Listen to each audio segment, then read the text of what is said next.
Every 55 minutes, a woman is dead at the hands of a man who claimed to love her, a man who she'd given her trust. Instead of blaming women for picking wrong, y'all could check y'all homeboys and y'all brothers when y'all see that they're contributing to the pickings being slim. This is Bedtime Stories, Grownup Edition, Operation Anteater, Part 9. When we left off, Anya had told her big brother Donovan that she was outside.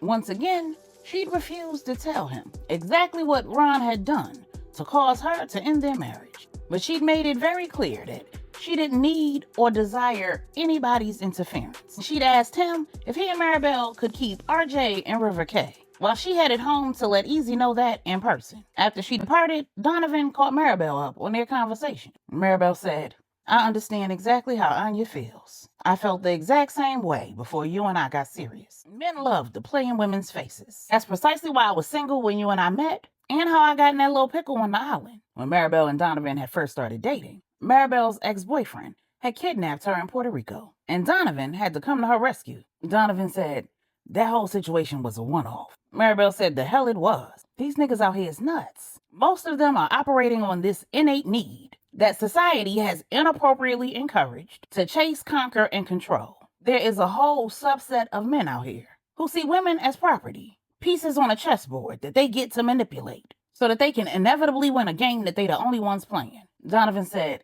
"Come on now.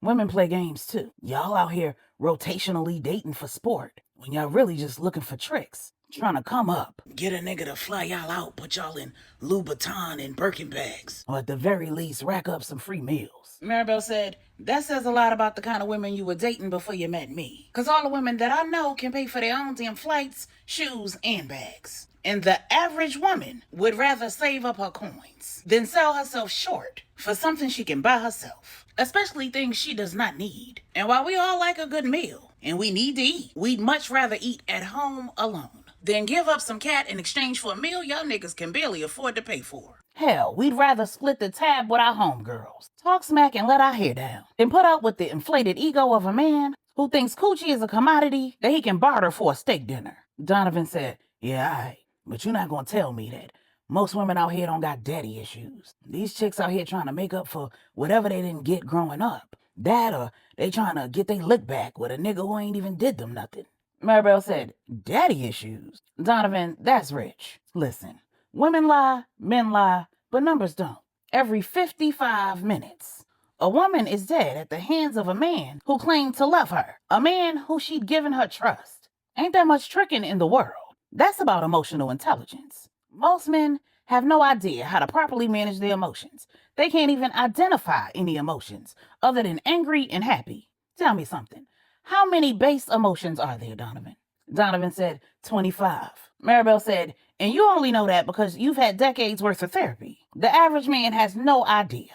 They certainly don't know that there are thousands of complex emotional variations that those 25 base emotions create. Most men would probably pass out if you showed them a feelings wheel." Donovan asked, "How do we shorten the divide? What do the men who aren't like the ones you described do to help protect our sisters, our daughters?" Maribel said, "Instead of blaming women for picking wrong, y'all could check y'all homeboys and y'all brothers when y'all see that they're contributing to the pickings being slim. Call them out when y'all see them mishandling women. Challenge them and teach your sons and your nephews how to be the kind of men you want your daughters to bring home." Meanwhile, on the other side of the family complex in Denton, Anya has summoned Easy back to her house. His shift ended hours before, but she didn't want to wait till the following day. They needed to have a come-to-Jesus conversation, and they needed to have it immediately. As soon as Easy hit the door, Anya signed, "You were out of line." Easy signed back, "In my mind, I only had two options. I could handle that nigga myself, or I could tell Q and let him handle it. Either way, that nigga needed to be handled." Anya signed, "What about the third option? You didn't consider telling me what he said and letting me handle it? Or what, you figured because I couldn't hear him, I wasn't capable of handling it myself?" Easy said, "It wasn't about what you're capable of." Anya signed, "Then what was it about? What exactly did he say that made you so angry that it caused you to abandon your post and go over to his house and put hands on him?" Easy signed back, "I wasn't angry. I was disgusted by his audacity, disappointed to discover that he was a damn coward, and uncomfortable with his level of disrespect for the woman he shares 2 children with." Then Easy told Anya exactly what Ron had been saying. Then he said, that sucker really thought that he could get away with talking to you like that just because you didn't know what he was saying. Anya signed, but I did know. I may not have known the exact words he was using, but I knew. I knew enough to call you in here, didn't I? I am not nearly as naive as he seems to think I am, or as weak as you seem to think I am. I'm not a damsel in distress who needs the men around me to run to my damn rescue or defend my honor. Easy signed, I understand that, but Anya signed back, but nothing. I am fully capable of getting a nigga who's gotten too damn big for his britches the hell away from me. And I know how to make him stay away from me. If the former ain't good enough, I'm letting that nigga live for my children. But my charity will only go so far. Please believe me. Now, your job is simple. Keep my children safe and be my ears. And if that's too much to ask for, if that's not something you can do without inserting yourself and how the BS that comes with that is handled, then you need to be reassigned. Easy said, understood. From here on out, I'll let you handle your business however you see fit. And I ain't got no problem with listening to your conversations, but I'd much rather help you help yourself. Then he tells her about the app, Nagish, that provides closed captioning during phone calls and works similarly to the technology she already has on her surveillance system. Anya listens while Easy tells her how it works and hands him her cell phone so that he can install it, while thinking to herself that it's real interesting how, when she'd suggested to Ron that they look into something similar several years before, he'd said that it was a bad idea. Because technology like that would drain her battery, they could be unreliable, and could potentially risk her safety if her phone died and she didn't have access to a charger. And she'd fallen for it. When Easy's explanation and demonstration concluded, he said, and no shade, Ma, you also need to improve your speech reading skills. Anya was intrigued when Easy used the formal title for lip reading, and she was even more intrigued when Easy elaborated, saying, now don't get me wrong, even the best speech readers can only detect less than 40% of the spoken word, because many distinct sounds look almost identical on the lips. And somebody like Ron, who's intentionally trying to prevent you from reading their lips by gritting their teeth and mumbling like he does, it's certainly gonna make it that much harder for you to actually read his lips when he's talking greasy. But improving your skills is gonna be real important, considering you raising a son that's not deaf. Believe me, I know firsthand all about the machinations of a boy whose mother is living without one of her senses. Anya signed, is your mother deaf? Easy said, nah. She had a medical condition that took her sight and eventually her life. Anya signed, I'm sorry for your loss. Easy said, thank you. When I was a kid, I used to try to outsmart my mother, but it didn't take long for her to figure out when I was up to no good. And my pops ain't play no games. Eventually I learned I might get away with some things, but there'd be hell to pay for the things that I didn't get away with. Eventually, I learned to respect and be in awe of my mother's ability to use her other senses to compensate for her vision loss. Her hearing was so good that I started to think she really did have eyes in the back of her head, since the ones in the front didn't work. Anya and Easy both laughed, and Anya asked, so eventually you stopped trying to outsmart her, I guess. Easy said, and then some, with the choice between working harder to fool her and working to help her hone her other skills. I chose the latter. My mother was one of the smartest women I've ever known, and having her for a mother and having a father who didn't play about her taught me to respect the talents that individuals living with disabilities develop because of those disabilities. Anya said, and I thought that having a sister who was deaf had taught Ron the same thing. But it looks like instead it taught him to choose the former. But tell me something. Why is it that you know so much about tools for the deaf community? Easy said, I had a friend growing up who was deaf, so it kind of became important to me. I learned early that you can't claim to care about someone and not want them to have all the resources they need to be successful. And Anya didn't miss the shift in Easy's body language or how quickly he got out of Dodge. The following morning, everyone was in attendance at the Salvation Center of Dallas. The 11:30 a.m. service was in full swing, and there was not a dry eye in the house when the guest soloist who'd flown in with CT sung right before CT got up to preach. The church was full of parishioners and gangsters. They were all having a moment, for one reason or another.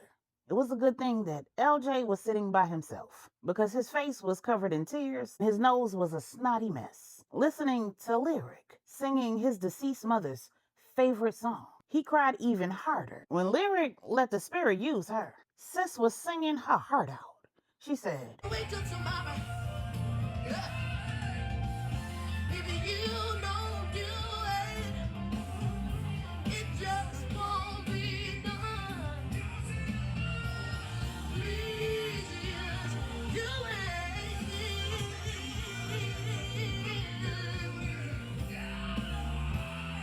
I tried everybody else. I tried everybody else. Can you do it for my mama? Ain't nobody else. Ain't nobody else. Do it like Jesus. Yeah. LJ had done the best that he could to stay off of Lyric's IG page. By his estimation, she had to be in her early 20s. And while he wasn't judging her, and while he didn't care all that much about anybody judging him, there wasn't a way that he could imagine the people who were important to him being able to even absorb the idea of him even entertaining a woman like Lyric. So he'd been doing his best to put her out of his mind. Getting off the island the day before had made that a whole lot easier. And now here she was, singing the house down in the church where he was a member. The worship all around him was high, and he couldn't have been happier to hear her wrapping the song up. At the same time, his spirit didn't want it to end, because Sis was killing it. She said, "Please, Jesus, do it."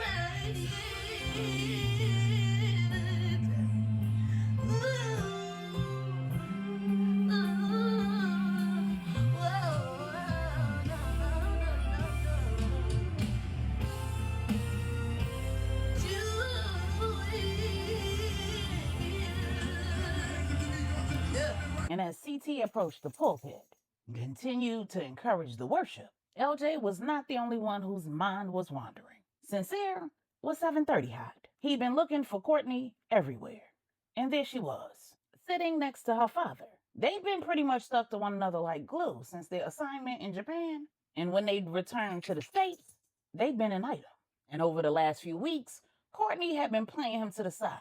Sincere hadn't laid eyes on Courtney since she'd been called back into the field. And when he'd contacted her before the roundtable, she said that she would be present remotely because her role as a covert meant that it was important that she not be ID'd, so she wouldn't be appearing in person. She'd been real vague about whether she would be on the mainland or calling in from parts unknown. So seeing her at church had him downright confused. He thought that she'd been conspiring against him, but that couldn't have been the case if she'd shown up at the church service. And he was determined to find out for himself as soon as service ended.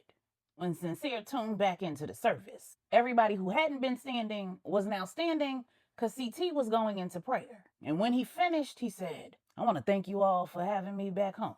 Dallas will always be home, no matter where my family and I make our home. This is where I started preaching the gospel. So I think that it's fitting that I return here for such a joyous occasion. Today we will dedicate several children recently born into the St. James, Stevens, Ali, Hobbs, and my very own family. I also want to thank the Salvation Center of Puerto Rico's very own soloist, Ms. Lyric Hernandez, for coming all this way with me today and blessing us with that beautiful song." Everyone applauded again, and CT went right on into his sermon, using Luke chapter 23, verse 43 as his foundational text. CT said, "We'd all like to imagine that heaven is going to be our just reward, but we'd like to imagine that we've all been so good, so upright, so righteous, that we somehow deserve heaven. I'm here to tell you that if you get to the pearly gates and start talking about all you've done, you might just not make it in. Because instead of speaking in the first person, you should absolutely be speaking in the third. You should be living in the third. Because it wasn't anything you did that made you worthy of what Jesus did on Calvary. It's because he did that heaven awaits. It's because he did that our sins are forgiven. Say that, Pastor. It's because he did when we were wretches undone. He saw fit to save little old you and me. Hallelujah. Now, I'm not in any rush to get to heaven, but when I get there, there's a few people I want to have some conversations with. Ladies, I'm sure you all want to have a conversation with Eve."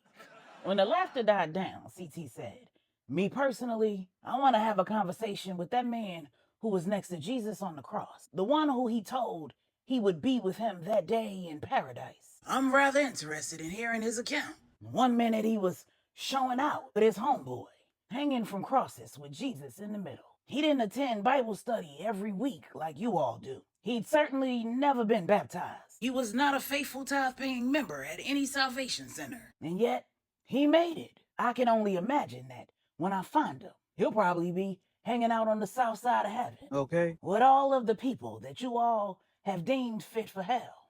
Who? He'll be right there with the drug dealers, the killers, the alcoholics, and the gays. Don't go quiet on me.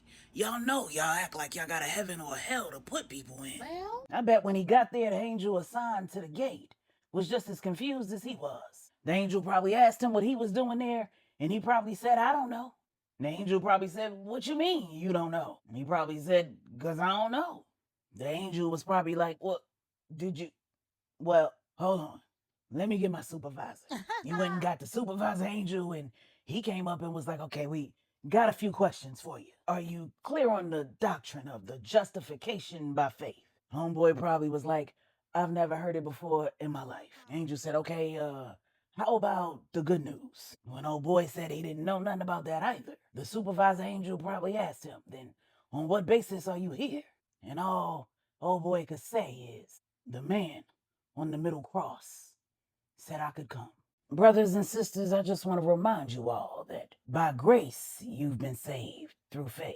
This is not of your own doing. It is the gift of God. When CT's sermon was done, he called up all of the parents and godparents, along with all of the babies who would be dedicated to God. Angela and Q were up first, with Denver and Dallas, and LJ and Regina as the godparents. When they stepped back so that True and Big Wood could approach with baby Genesis, Q noticed that Ron's lip was busted and he said, what happened to you, man? Ron said, it was a misunderstanding. What happened to you? Because Ron immediately noticed that Q was also sporting a busted lip. Q said, it was a misunderstanding. Both men chuckled and refocused their attention to baby Genesis' baby blessing. The Queen Mother and Idra, along with Rennie and Stephanie, had been selected as the baby's godparent. Then it was Donovan and Maribel's turn to walk out with baby Justice. And as expected, Donovan had to add a twist to the game. In his hand, he had a video call with Portia. Since she couldn't be there in person, he wanted to make sure she didn't miss the special occasion. Q and Angela stood up as baby Justice's godparents, and then it was Salima and Wise's turn. They brought up baby Alana, and Big Wood and True stepped up as her godparents. And then Donovan and CT switched places. And Donovan did the honors of doing the dedication of Stephanie and CT's daughter, Indira.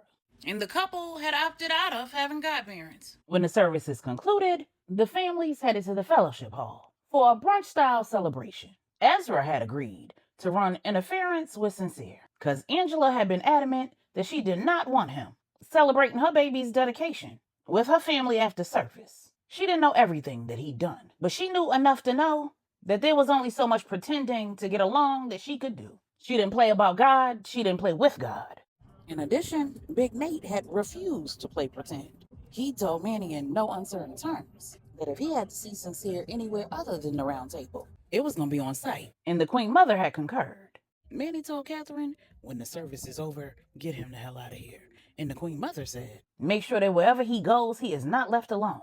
And make sure that he returns to the Lopez estate. I've already made arrangements to keep him occupied tonight. So when Ezra intercepted Sincere, right before he could intercept Courtney, Ezra said, that business we were supposed to handle on Monday, I was able to get moved to today. We're going to have to head back to the Lopez estate so that we can ensure we have a secure connection. Sincere said, you can't wait until after this little brunch or whatever? Ezra said, no, it's already Monday in Japan. The old girl says she want to get all of this handled before her day starts in a couple of hours. Sincere said, all right, cool. Let me go handle something right quick. Ezra said, we don't have time. We got like 30 minutes to get back to the spot. And another 20 before she's expecting the call. I would have told you earlier, but I didn't realize we'd be here this long. Sincere was mad as hell. He really needed to talk to Courtney. He needed to know what she'd been up to. More importantly, he needed to know where the hell Natalia was and what she'd been up to. When Big Nate saw Sincere and Ezra head out, he made eye contact with Manny. Manny gave him a nod, and he knew that it was all good. He told Manny what he told his daughter Natalia. that he'd swing by Angela and Stephanie's estate after service so that he could pick up the letter that she'd written to Saint. He had one of the Lopez soldiers who were stationed outside the church tasked with informing him the minute Sincere left the property. And as soon as he got that text, he headed to Angela and Stephanie's estate. When he got there, Natalia was waiting. She was rereading the letter that she'd written and reread 4 or 5 times. Big Nate said, "I don't know that I can tell you anything that's going to help you decide what should or shouldn't be included in that letter. But it is important that you understand that while you may want him to hear from you what you've experienced during the months while he's been locked down, there are things that a man needs to know, reassurances that he needs about the woman he's coming home to." Natalia asked, "How do you know so much about what it's like to be in prison?" "According to Mommy, the longest stint you did was 48 hours. Big Nate said, "That's the longest stint that she knows about. And what I'm about to tell you needs to remain between you and I." Natalia said, "You keep secrets from Mommy?" Big Nate said, "You can't do this job and not keep secrets from the ones you love. Your sister was only 3. You were 1. I needed your mother focused. I didn't need her worried about when or if I was coming home. In this business, especially back then, it wasn't unusual for a lieutenant to have to go off the grid in order to keep the people that he loves out of the line of fire." Then Big Nate told his youngest daughter all about the bid he'd done. And when he was finished with the story, he said, "It was a hell of a gamble, but it was worth it. I can tell you from firsthand experience that when you come out of a situation like that, your body is free, but your mind is not. For a while, it's hard to sleep with the lights out. It's hard to get out of being up early and going to bed late. It's a bad idea for anybody to walk up on you and catch you by surprise, to touch you when you're not expecting it. And as much as you want to be with those you love, you need a lot of time alone. It's an uphill battle, and things don't just go back to normal." Natalia asked, "How did Mommy handle that, considering that she had no idea why you were different?" Big Nate said, "The story I gave her made up for what she didn't know, and she knew enough about me to know what I needed. I needed her to be my soft place to land. I needed her to be strong so I could be weak. I needed her to be my peace."